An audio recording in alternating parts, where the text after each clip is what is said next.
Our next guest joins us for a wide-ranging discussion on real estate, the economy, sports, and his personal crusade to change how the medical field deals with cancer. Here with us is Bruce Ratner. He's the former New York City real estate developer who led the revival of Manhattan's Times Square, also downtown Brooklyn. We were just talking off camera about Barclays, and his new book is Early Detection, Catching Cancer When It Is Curable, and we want to talk about that as well. Good morning to you. Good morning. Thank you for having me on. It's great to have you. Can we talk real estate first? Sure, of course. What do you make of where we are? We can talk about mortgage rates just about every single day and where interest rates really sit. But between commercial real estate, residential real estate, I know you're not out of the business. You're sort of in the business, out of the business. But maybe then you can speak freely.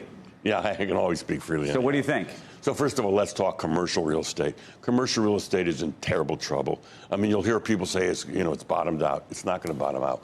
When you have vacancy rates in this city of 25% and occupancy rates of almost 50% or less than 50%, it can't recover. And that's because our whole nature of work has changed.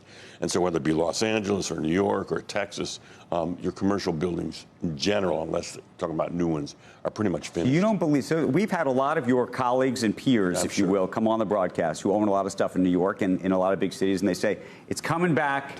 Don't worry. And you're saying it's not coming. I mean, we didn't have a camera. How can it come back? It used to be that an 11 or 12% vacancy was a disaster for our industry. We now have 25% vacancies, and work has changed. I mean, the biggest issue is that work has changed, and that does not look like it's likely to change. 3 days a week as opposed to 5 days a week. And in case of law firms, probably 20% of the people come. So therefore, what do you think happens when you throw congestion pricing on top of that? I'm sorry, what? The congestion pricing taxing on top of that? I don't think that's not a big impact? Not compared to the real problem. The real problem is people not coming to work.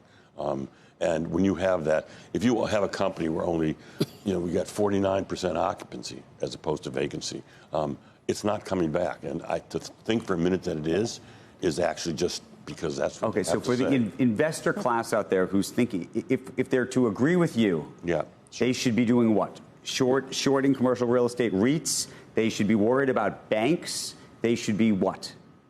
Well, it's a slower process than that. So the bank issues, the bank stuff, I think, will generally work out over a period of time. They'll take the buildings back or they'll have them serviced. And slowly but surely, they will lose the buildings and they will have to do something with them. Someone will buy them at a very low price and either tear them down, let's say this city, and build residential. I mean, it's going to take a while.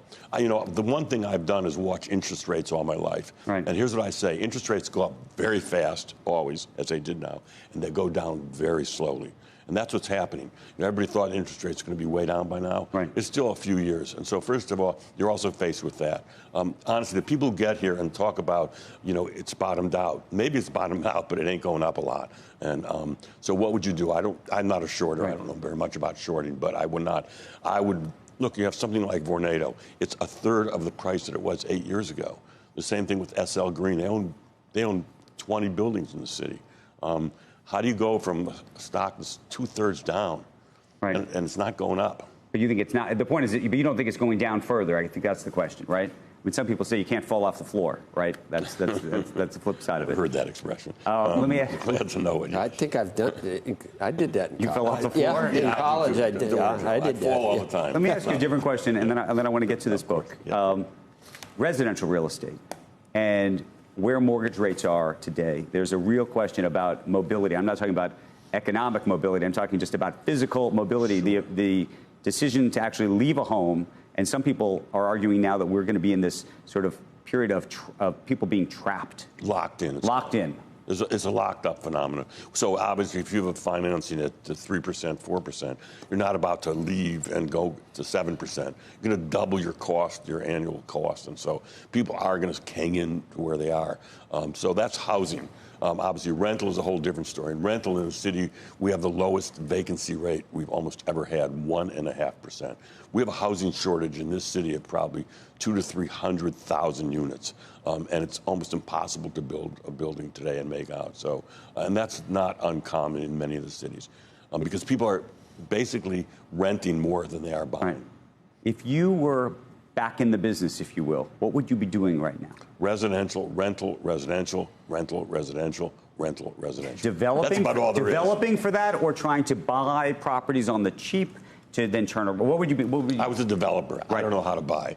I'm not a good buyer. I would develop. I would develop residential properties. Let's talk about this book, Early Detection. What led you to do this?